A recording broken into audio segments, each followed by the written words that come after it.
Assalamualaikum warahmatullahi wabarakatuh. Alhamdulillah, thumma alhamdulillah, wassalatu wassalamu ala rasulillah wa ala alihi wa sahbihi ajma'in. Subhanaka la ilma lana illa ma 'allamtana innaka antal alimul hakim. Allahumma faqihna fid din wa 'allimna at-ta'wil. Allahumma iftah 'alaina futuhal 'arifin warzuqna fahman nabiyyin wa ilhamal malaikatil muqarrabin, amma ba'd. Pertama kali dan selama-lamanya ayuh bersama kita merafakkan setinggi kesyukuran kepada Allah hanya saja dengan pilihan kasih sayang Rahman Rahim, taufik dan hidayah daripada Allah, saya dan tuan-tuan puan-puan dipertemukan pada malam ini. Yang berbahagia Dewan Pengurusi Barisan Ahli Jawatan Kuasa, Barisan Imam dan Bilal yang dikasihi tuan-tuan, puan-puan, ibu-ibu, ayah-ayah jemaah sekalian. Pada malam ini insya-Allah pertemuan saya bersama dengan tuan-tuan, puan-puan untuk slot kuliah maghrib, pertemuan yang terakhir, kerana selepas daripada ini kita akan cuti untuk menyambut ketibaan bulan Ramadan Al-Mubarak. Dan insya-Allah selepas raya juga kita akan ambil cuti untuk kuliah maghrib, dan panjang umur ada rezeki, insya-Allah kita berjumpa lagi selepas raya nanti. Untuk pertemuan pada malam ini, saya berniat untuk mengajak perhatian, untuk menarik perhatian tuan-tuan, puan-puan, ibu-ibu, ayah-ayah untuk kita bincang mengenai satu tajuk. Secara umumnya amalan yang Nabi buat, dan secara khususnya iaitu apakah ataupun bagaimanakah Nabi sallallahu alaihi wasallam membelai uban ataupun rambut yang berwarna putih. Seingat saya dulu dalam satu sesi kuliah maghrib ada secara ringkas saya menyebut mengenai uban. Cuma pada malam ini insya-Allah kita akan pergi dengan lebih secara terperinci berdasarkan kepada himpunan hadis yang telah dilakukan, yang telah diusahakan oleh Imam At-Tirmizi. Hadis-hadis ini kesemuanya adalah berkaitan dengan uban Nabi sallallahu alaihi wasallam.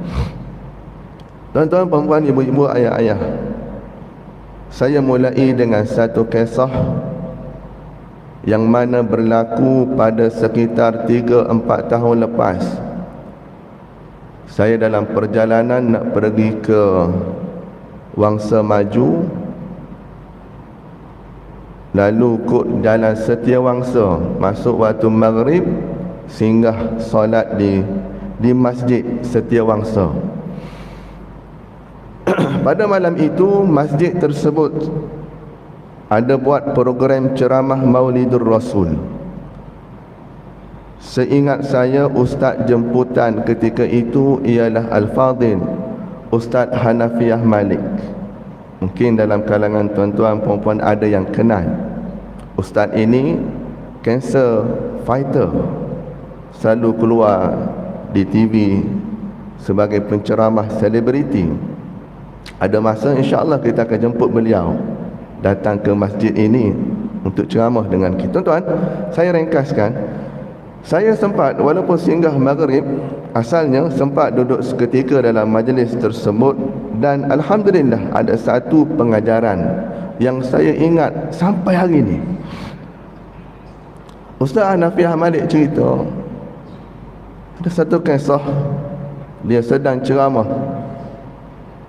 tiba-tiba tak sampai setengah jam, 10 minit 15 minit ceramah, ada seorang angkat tangan. Biasa akhir kuliah baru sesi soal jawab, 10 minit 15 minit nak tanya dah tuan-tuan. Maka Ustaz Hanafiah Malik meraihkan, dan rupa-rupanya dia bukan nak tanya soalan, tapi dia nak cerita pasal dia bahawasanya dia telah bermimpi pada satu malam bertemu dengan Nabi sallallahu alaihi wasallam. Tuan-tuan, saya ringkaskan sebab kita ada poin yang lebih penting selepas ini. Lalu diceritalah kepada ustaz tersebut, ada didengari oleh audien ketika itu, tentang bagaimanakah perjalanan mimpi dia bertemu dengan Nabi. Dia ceritalah Nabi dalam mimpi dia pakai baju serba putih, serban, janggut, rambut panjang putih belaka. Ustaz Hanafiah Malik tanya sekali lagi, rambut dengan janggut warna apa? Putih belaka, dia kata. Maksudnya uban belaka. Lalu tuan-tuan, Ustaz Hanafiah Malik bagi ruang kepada saudara ini cerita sampai habis. Dah habis itu, Ustaz Hanafiah Malik pun bagilah sedikit ulasan. Baik. Apa kata ustaz ni? Dia kata, tuan, minta maaf. Dia kata, pada hemat saya, pada ilmu pengajian saya merasakan mimpi yang tuan kata jumpa dengan Nabi itu bukan Nabi. Oh, sudah terkejut habis orang lain. Sebab apa? Sebab di dalam buku Syama'il Muhammadiyah, Imam At-Tirmizi telah membuat satu bab mengenai uban Nabi. Dikumpulkan dalam bab itu hadis-hadis yang berkaitan dengan uban Nabi. Tak ada satu pun hadis yang menyatakan rambut Nabi, janggut Nabi, uban belaka, tak ada. Yang ada dinyatakan dalam hadis-hadis mengenai uban Nabi hanya ada beberapa helai sahaja. Ulama menyimpulkan daripada banyak hadis tak lari daripada 20 helai ke bawah uban Nabi. Maksudnya uban Nabi ada sikit sahaja. Jadi nak ulas mengenai mimpi saudara tadi, dia kata dia nampak uban Nabi putih belaka, maka bukan. Jadi tuan-tuan, nak selit sikit lagi, kalau kata saya, tuan-tuan, puan-puan, ibu-ibu, ayah-ayah bermimpi jumpa dengan Nabi, alhamdulillah, itu rezeki masing-masing. Ada kebaikan, tuan-tuan, puan-puan, ibu-ibu, ayah-ayah yang kita buat, Allah kurniakan kita mimpi jumpa Nabi, alhamdulillah. Cuma lebih baik kita tak payah wawarkan, tak payah up status tuan-tuan, mimpi jumpa Nabi, tak payah, tak perlu. Boleh nak cerita, jumpa ustaz-ustaz untuk tafsirkan mimpi tersebut. Ustaz-ustaz mungkin dia ada ilmu, ada pengetahuan, ada hadis-hadis, dia boleh nilai mimpi tersebut sangkut ke tidak dengan hadis-hadis Nabi. Kalau ya, ialah rezeki tuan-tuan. Tapi kalau tak, nak buat macam mana? Yang paling penting, kalau jumpa Nabi, mimpi jumpa Nabi, tak payah cerita ke orang. Cerita kepada ustaz 2-3 orang mungkin tak apalah, tapi nak cerita belaka pada satu masjid tak payah, kerana dia boleh menyebabkan fitnah berlaku. Jadi itu rezeki tuan-tuan, tuan-tuan simpan tuan-tuan dengan Allah Ta'ala, cukup dah. Wallahu a'lam. Baik tuan-tuan, berdasarkan kisah tadi, maka penting juga untuk saya kongsikan dengan tuan-tuan pada malam ini beberapa potong hadis mengenai uban Nabi dan bagaimanakah Nabi membelai uban. Hadis yang pertama, an Qatadah qala qultu li Anas bin Malik radhiyallahu anhu, hal khadaba Rasulullah sallallahu alaihi wasallam? Qala lam yablugh dhalik, innama kana syai'an fi sudghayhi, walakin Abu Bakrin khadaba bil hinna'i wal katam. Diriwayatkan daripada Qatadah, beliau berkata, aku bertanya kepada seorang sahabat Nabi namanya Anas bin Malik radhiyallahu anhu, adakah Nabi sallallahu alaihi wasallam pernah mewarnakan rambutnya? Jawabnya, rambut baginda tidak begitu banyak beruban sehingga perlu mewarnakannya.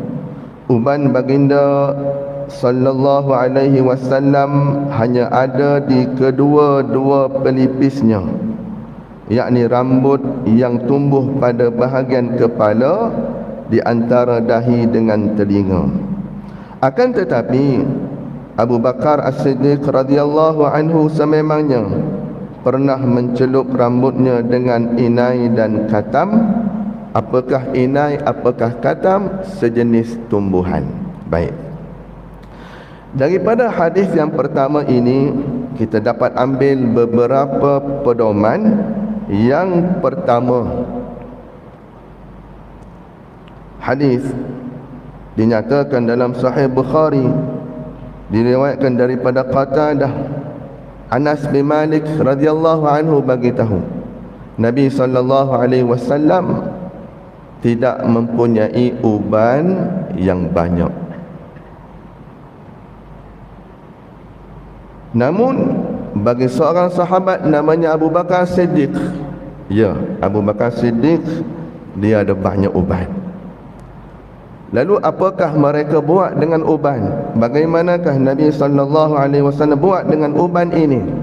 Antaranya ialah mencelup atau mewarnakan dengan inai ataupun katam.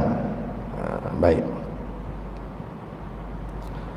Dalam hadis di atas, Anas radhiyallahu anhu menceritakan bahawa uban di kepala Nabi sallallahu alaihi wasallam yang mulia tidaklah banyak sebagaimana uban di kepala Abu Bakar As-Siddiq radhiyallahu anhu hingga perlu dicelup, diwarnakan. Hadis yang kedua, an Anas radhiyallahu anhu qala ma adattu fi ra'si Rasulillah sallallahu alaihi wasallam wa lihyatihi illa 14 sya'aratan bayda. Diriwayatkan daripada Anas bin Malik radhiyallahu anhu, beliau berkata, aku telah mengira, membilang uban pada rambut dan janggut Nabi sallallahu alaihi wasallam, dan aku tidak mendapati melainkan 14 urat rambut putih sahaja. An Abdullah bin Umar radhiyallahu anhuma qala innama kana shaybu Rasulillah sallallahu alaihi wasallam nahwan min 20 sya'ratan bayda. Diriwayatkan daripada Abdullah bin Umar radhiyallahu anhuma, beliau berkata, sesungguhnya uban Nabi sallallahu alaihi wasallam lebih kurang 20 urat sahaja. Jadi tuan-tuan, di dalam hadis yang kedua tadi sebut 14, hadis riwayat Musnad Ahmad. Hadis yang ketiga kita baca tadi, hadis daripada Abdullah bin Umar, ada di dalam Sahih Muslim menyatakan uban Nabi tak kurang daripada 20. Berdasarkan hadis-hadis ini, para ulama mengatakan bahawa uban Nabi tak banyak, sekitar 20 urat ke bawah. Tuan-tuan,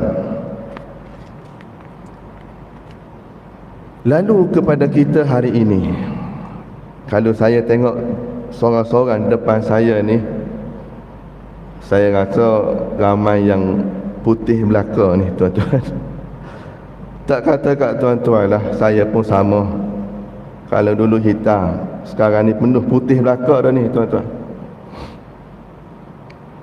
Ada yang Allah kurniakan kepada dia tak ada uban. Ada. Rambut dia hitam, padahal dah berumur. Ada tapi sikit. Tuan-tuan, gini. Untuk yang uban sikit, ada bahagian dia. Untuk yang uban banyak, putih belakang. Pakai janggut putih habis. Ada bahagian dia. Untuk orang yang uban sikit, jangan sedih, kerana anda sama dengan Nabi SAW. Nabi pun uban sikit. Untuk ibu-ibu, ayah-ayah yang uban banyak, cabuk-cabuk, banyak tu uban, akhirnya putih belakang. Jangan sedih, jangan kecewa. Ada bahagian untuk tuan-tuan puan-puan. Berdasarkan hadis daripada Nabi SAW, dinyatakan dalam Sunan Abu Dawud, Nabi SAW bersabda, la tantifus syaiba. Apa kata Nabi? Jangan cabut uban. Fa innahu nurul muslim yaumal qiyamah. Sesungguhnya uban itu akan beri cahaya kepada orang Islam di hari kiamat. Tuan-tuan, hak uban saja atas kepala, jangan sedih, kerana uban tuan-tuan itulah di hari akhirat dia cari tuan dia bagi syafaat. Allah besar tuan-tuan. Hari kiamat ni tuan-tuan, orang akan sibuk dengan diri masing-masing. Amalan cukup, amalan tak cukup, amalan banyak tinggal sikit, amalan sikit jadi banyak. Hari penghisaban, orang kalut dengan penghisaban masing-masing.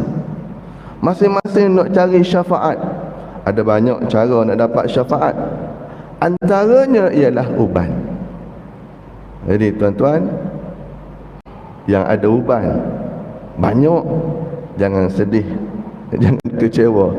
Anda insya-Allah di hari kiamat, uban akan bagi cahaya kepada tuan-tuan. Sebab itu tuan-tuan, menurut mazhab Syafi'i, berdasarkan hadis tadi dan beberapa hadis yang lain, mengatakan bahawa hukum cabut uban adalah makruh. Maksud makruh lagu mana? Cabut tak berdosa, tapi rugi. Kenapa pula rugi? Ya rugi kerana uban tuan-tuan tu akan bagi syafaat kepada tuan-tuan. Tiba-tiba kita cabut, rugi. Baik. Jadi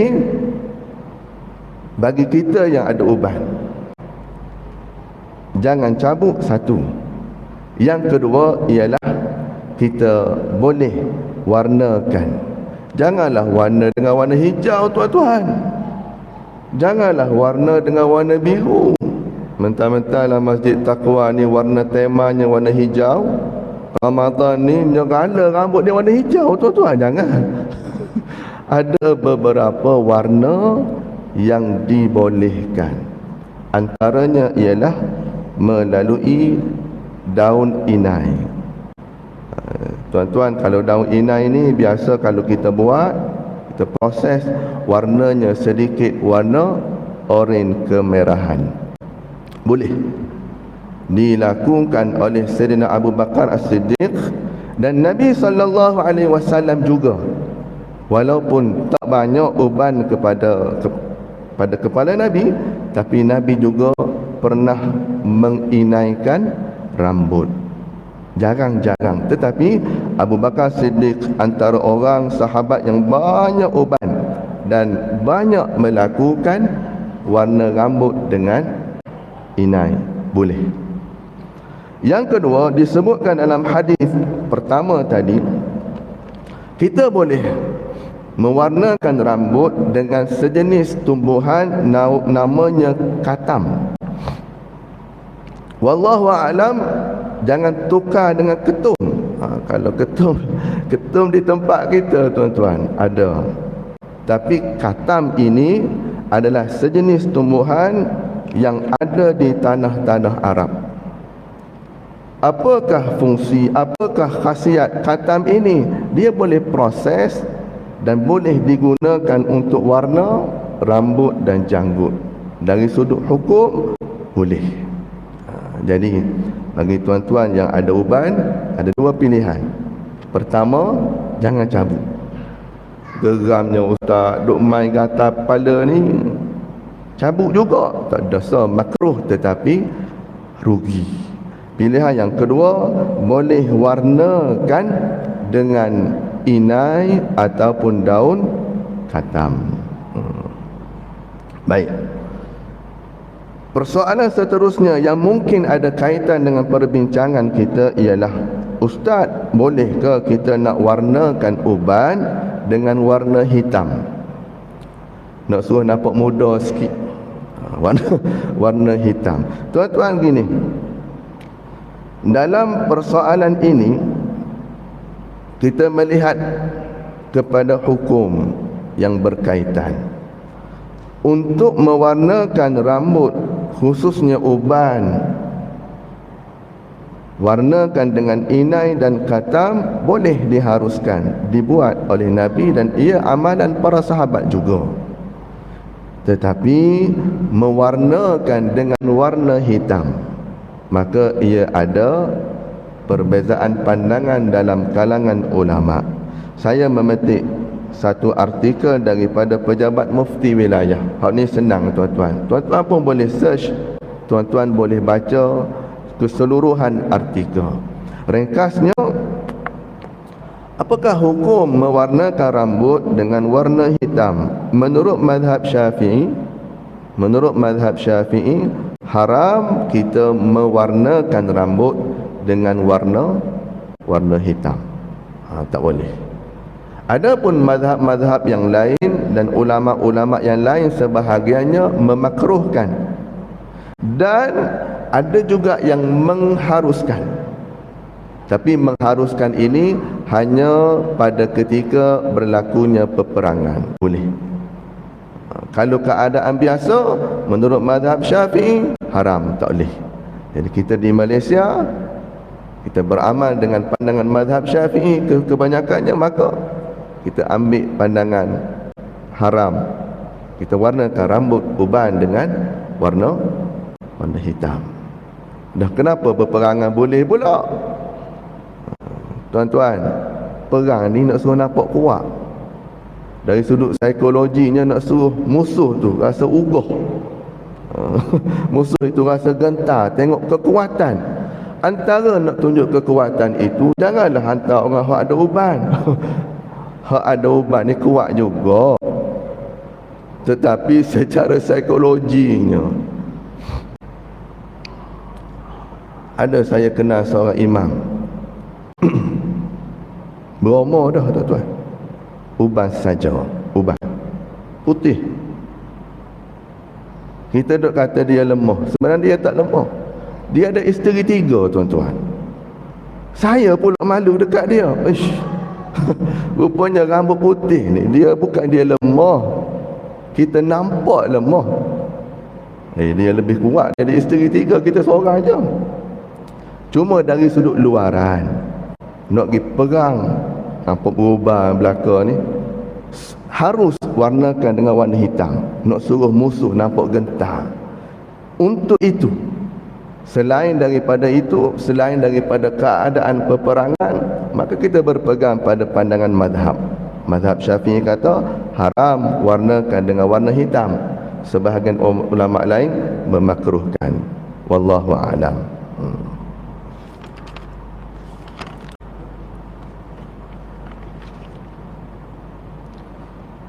Tuan-tuan,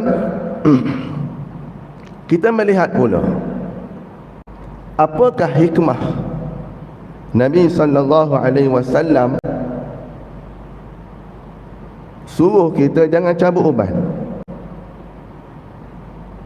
Ialah hikmah yang tadi kita sebut, di akhirat kelak tuan dia akan dapat syafaat, dapat cahaya di hari kiamat.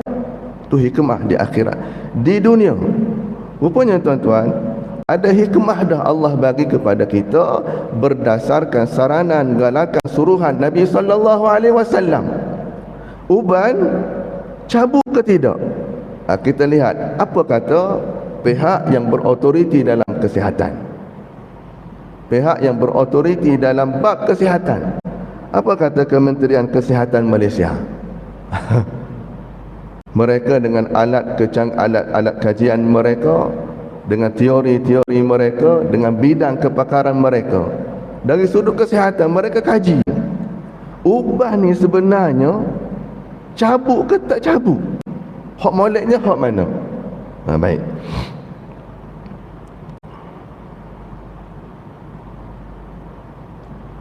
Uban adalah rambut yang tumbuh tidak cukup matang dengan kekurangan pigmen melanin yang memberi warna pada rambut atau kulit. Jadi uban cabut ke tidak? Menurut Kementerian Kesihatan, disarankan agar uban tidak dicabut. Ini menurut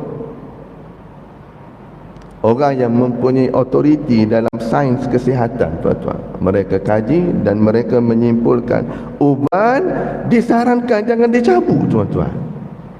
Apa justifikasi mereka? Mereka kata folikel rambut ini sedang dibaiki. Jika dicabut, ia tidak akan tumbuh langsung kerana kerosakan pada folikel rambut tersebut. Ini tuan-tuan, hikmah sunnah Nabi, hikmah amalan Nabi. Di akhirat insya-Allah dapat, tuan-tuan. Kadang-kadang di dunia ni Allah bagi dah. Manusia kaji, tuan-tuan, ya, sunnah Nabi bertepatan dengan dapatan kajian mereka.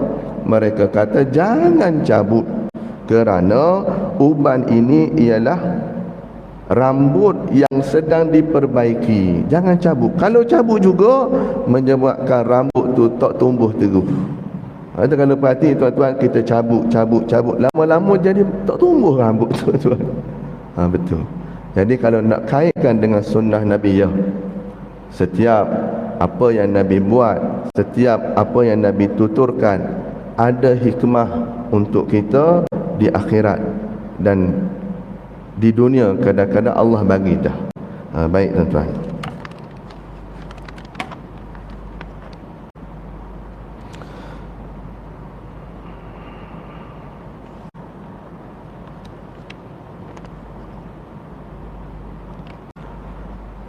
An Ibni Abbas radhiyallahu anhuma qala Abu Bakr radhiyallahu anhu ya Rasulullah qad shibta qala shayyabatni hudun wal waqi'ah wal mursalat wa amma yatasaalun wa idha asy-syamsu kuwirat. Diriwayatkan daripada Ibnu Abbas radhiyallahu anhuma, beliau berkata, Abu Bakar As-Siddiq radhiyallahu anhu telah berkata kepada Rasulullah sallallahu alaihi wasallam, "Ya Rasulullah, aku telah melihat engkau beruban." Sabda baginda Nabi sallallahu alaihi wasallam, surah-surah inilah yang telah menjadikan aku beruban. Surah apa, tuan-tuan? Surah Hud, surah Al-Waqi'ah, surah Al-Mursalat, surah Amma Yatasaalun, surah Idza Syamsu Kuwirat. Maksud hadis di atas ialah baginda merenung betapa hebatnya surah-surah tersebut yang menceritakan tentang kegemparan hari kiamat dan balasan-balasan yang ditimpakan Allah ke atas umat-umat terdahulu, menambahkan kebimbangan baginda terhadap umatnya. Baginda khawatir mereka akan mengalami nasib yang sama seperti umat-umat terdahulu, sehingga menyebabkan Rasulullah sallallahu alaihi wasallam mengalami kebimbangan, maka rambut baginda beruban sebelum tiba masanya. Ada beberapa faktor uban itu tumbuh di kepala kita. Antaranya bebanan, ataupun dia panggil apa? Tekanan emosi, stres, tumbuh uban. Antara faktor lain dinyatakan oleh Kementerian Kesihatan, faktor genetik, kekurangan vitamin B12, tekanan emosi, merokok. Ni faktor uban berlaku ni tuan-tuan. Dalam hadis tadi disebutkan oleh Ibn Abbas radhiyallahu anhu, kata Abu Bakar, uban di kepala Nabi SAW yang mulia tumbuh walaupun bawah 20 orang. Tetapi Nabi kata, berdasarkan hadis tadi, antara faktor yang menyebabkan uban tumbuh di kepala Nabi yang mulia ialah bila Nabi baca beberapa surah, antaranya surah Hud, surah Waqiah, surah Mursalat, surah An-Naba dan surah At-Takwir. Surah ini tuan-tuan, kalau perhati dalam terjemahan, insya-Allah surah ini menceritakan banyak tentang kegemparan hari kiamat dan balasan-balasan. Jadi Nabi bimbang, khawatir, takut benda tu berlaku kepada umat dia. Disebabkan kebimbangan itu tumbuh uban. Kita hari ni tuan-tuan tumbuh uban bimbang juga. Bimbang kenapalah. Banyak benda kita bimbang tuan-tuan. Ni duduk di masjid ni banyak benda kena bimbang ni. Hujan je trip, hujan je trip. Atap bocor semua gitu gini. Kita bukan tak buat, kita buat. Buat alik ni, bocor alik ni pula. Tuan-tuan kena faham, bangunan ni berumur puluhan tahun. Jadi benda-benda ni kadang-kadang kita stres juga ni tuan-tuan. Sebagai pengurusan masjid kita stres. Tapi itulah kadang-kadang sebab stres benda-benda gini tuan-tuan, tumbuh uban. Tapi Nabi SAW bimbang, tekanan, tetapi bila Nabi baca surah Al-Quran. Jadi tuan-tuan, ni nak masuk Ramadan ni tuan-tuan. Nak masuk Ramadan ni tuan-tuan, kita akan buat tadarus. Mari join ramai-ramai muslimin, muslimat. Saya difahamkan saban tahun jadi tradisi adakan tadarus. Bagus, teruskan seperti kebiasaan. Sebulan sekali, minggu keempat, hari Sabtu, hari Ahad, kita buat bacaan tadarus khatam. Bagus, teruskan. Cuma ambil satu lagi slot tuan-tuan, boleh tambah, kita tadarus dan kita baca makna. Hak ni buat sendiri pun tak apa. Kerana kita nak meneladani Nabi SAW. Nabi baca dan Nabi faham, kebimbangan tu menusuk dalam hati sehingga menyebabkan antara faktor tumbuh uban di kepala Nabi SAW. Jadi tuan-tuan, bukanlah kita baca nak suruh kita stres, tak. Suruh kurang-kurangnya ada satu peningkatan. Baca. Kita ambil satu lagi peningkatan, kita cuba untuk faham makna ayat. Baik tuan-tuan.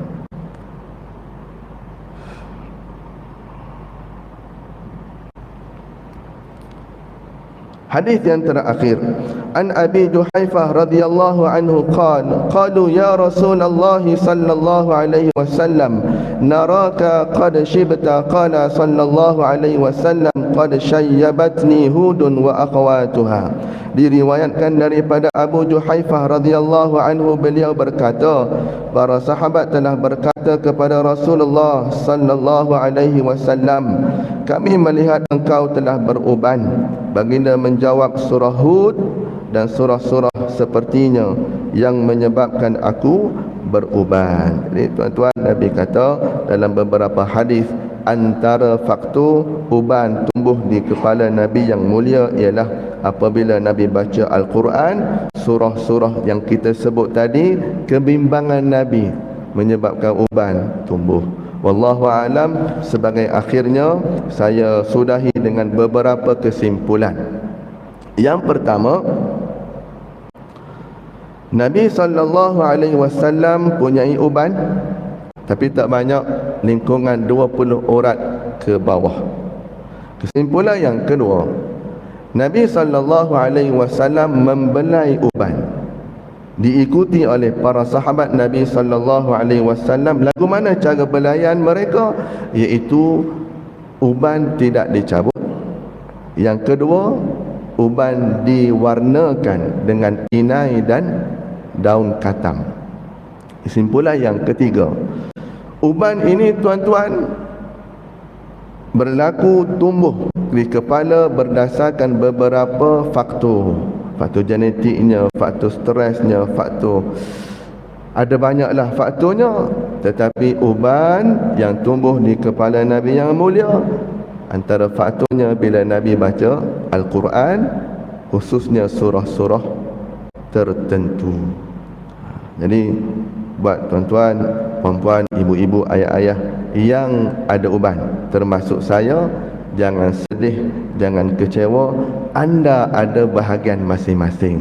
Yang uban sikit sama macam Nabi, yang uban banyak, tuan-tuan, di akhirat kelak cahaya syafaat menunggu tuan-tuan, insya-Allah. Itu saja tuan-tuan, selebihnya saya serahkan kepada Allah. Moga Allah bagi kekuatan kepada saya, kepada tuan-tuan puan-puan untuk sama-sama amal dan sampaikan. Akhir sekali saya mengucapkan selamat menyambut Ramadan Al-Mubarak. Sebab ni pertemuan terakhir untuk sesi kuliah maghrib. Bagi tahu siap-siap selamat menyambut Ramadan Al-Mubarak. Tak keterlaluan kot saya ucapkan siap-siap lah selamat hari raya Aidilfitri. Tak jumpa dah kan, panik kan, dalam sesi kuliah maghrib. Harian tu masih berjumpa lah. Itu saja apa yang baik daripada Allah Subhanahu wa taala. Yang tidak baik Allah terjemahkan melalui kelemahan, kedaifan, kekhilafan diri saya. Untuk itu saya minta ampun kepada Allah, minta maaf kepada tuan-tuan, puan-puan, ibu-ibu, ayah-ayah. Sepanjang saya berkuliah di sini, andai ada terkasar bahasa, terlanjur bicara, tersasur tutur kata, maka saya minta maaf.